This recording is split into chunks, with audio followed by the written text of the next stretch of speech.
जोगिंदरनगर में सोमवार को मंडी लोकसभा सीट से भाजपा प्रत्याशी कंगना रनौत का कार्यक्रम मसौली पंचायत के गांव पहलूण में निर्धारित था। ये गांव पूर्व सांसद स्वर्गीय राम स्वरूप शर्मा का है। वहां पर जनसभा का आयोजन होगा निश्चित, लेकिन कंगना रनौत वहां नहीं आई और नेता प्रतिपक्ष व पूर्व मुख्यमंत्री जयराम ठाकुर ने जनसभा को संबोधित तथा कांग्रेस सरकार को खूब आड़े हाथों लिया। जयराम ठाकुर ने स्पीति में हुए कांड को लेकर भी खूब खरी खोटी सुनाई। नेता प्रतिपक्ष जोगिंदरनगर में क्या बोले, आप भी सुने। बोलो भाई। आपकी बार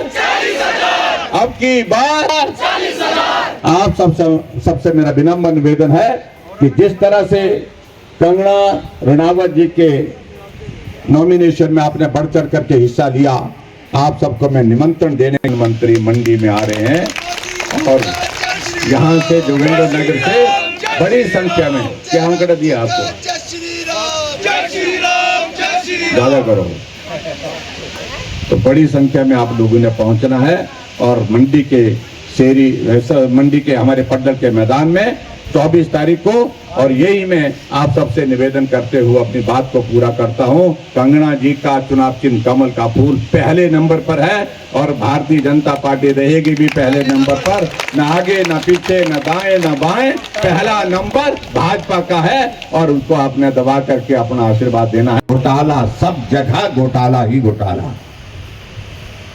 और एक सरकार आप सबके सामने देश के प्रधानमंत्री नरेंद्र मोदी जी के नेतृत्व में चल रही है। 2014 से 10 वर्ष का कार्यकाल पूरा हो गया और 10 वर्ष का कार्यकाल पूरा होने के बाद एक आदमी उंगली उठा करके नहीं कह सकता हमारे देश के प्रधानमंत्री नरेंद्र मोदी जी को कि आपके ऊपर यह आरोप है। इसे कहते हैं सरकार, इसे कहते हैं ईमानदारी से सरकार चलाने का।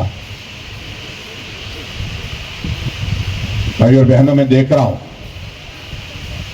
जिस प्रकार से आदरणीय प्रधानमंत्री नरेंद्र मोदी जी ने काम किया, चारों तरफ पूरे देश भर में एक माहौल खड़ा हुआ है। अब तो कांग्रेस के लोग हमको बोलने लगे कि यार बचा क्या, राम मंदिर का काम पूरा हो गया, प्राण प्रतिष्ठा का कार्यक्रम भी आप लोगों ने देखा और भूमि पूजन का कार्यक्रम भी आप लोगों ने देखा। धारा 370 समाप्त हो गई, यूसीसी लागू हो गया पूरे देश में, महिलाओं का 33% आरक्षण का बिल पारित हो गया लोकसभा में, राज्यसभा में, और आने वाले समय में देश में वन नेशन वन इलेक्शन का एक जो बहुत बड़ा काम होने वाला है, उसको भी देश के प्रधानमंत्री नरेंद्र मोदी जी ने कहा हम पूरा करेंगे। 80 करोड़ गरीब लोगों को मुफ्त राशन का प्रावधान किया।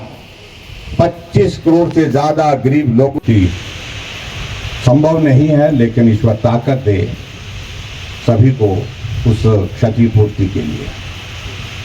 भाई और बहनों, ये लोकसभा का चुनाव है और लोकसभा के चुनाव का मतलब है हमने देश की सरकार बनानी है। देश की सरकार का मतलब है हमको देश का प्रधानमंत्री बनाना है।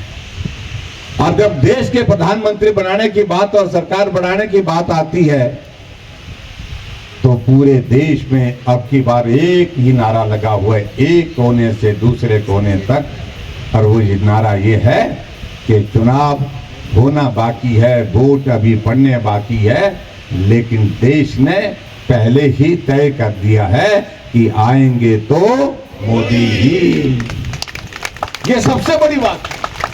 आज तक हमने चुनाव जितने भी लड़े उसमें ये होता था, हम बोलते थे हम आएंगे, दूसरे बोलते थे हम आएंगे। अब की बार हम बोलते हम आएंगे, दूसरे वाले बोलते ही नहीं है हम आएंगे, क्योंकि हालात ऐसे कर दिए उनके। पूरे देश भर में ये हालात बन गए कि आज कांग्रेस पार्टी जो कभी 400 से ज्यादा सीटों के साथ शासन करती रही देश में, आज वो पार्टी 40 के लिए तरस रही है। और कुछ नेता उनके कह रहे हैं भाई थोड़ा जोर लगाओ, 50 तो हो जाए, 50 भी नहीं हो पाए। और होंगे भी कैसे? आप अंदाजा लगाइए कि पूरे देश भर में जब सत्ता मिली, इनको लंबे समय तक सत्ता मिली, तो काम क्या करते थे? देश के भले का काम नहीं, देश को लूटने का काम होता था। 1,76,000 करोड़ रुपए का घोटाला, 1,76,000 करोड़ रुपए का घोटाला, 30,000 करोड़ रुपए का घोटाला, आज हमारे इस विधानसभा क्षेत्र के हमारे लोकप्रिय विधायक जो आपकी सेवा में लगातार समर्पण के भाव के साथ काम कर रहे हैं, ऐसे हमारे प्रकाश राणा जी, हमारे बीच में पंकज जम्वाल जी, मंडल के अध्यक्ष सकलानी जी, मंच पर बैठे सभी पार्टी के पदाधिकारी, उपस्थित सभी भाइयों बहनों, नौजवान साथियों और पत्रकार मित्रों, मैं क्षमा चाहूँगा कि मौसम बहुत खराब होने की वजह से हम आप सबके बीच में पहुंचने में थोड़ा देर भी हुए और आप सब लोगों ने इंतज़ार किया। मुझे मालूम पड़ा कि यहाँ पर भी तूफान आया था और यहाँ आप सब लोगों को भी बहुत परेशानी हुई। मैं बहुत लंबी बात नहीं करूँगा, किसी और दिन आएंगे तो और बातें करेंगे, लेकिन मैं इतना जरूर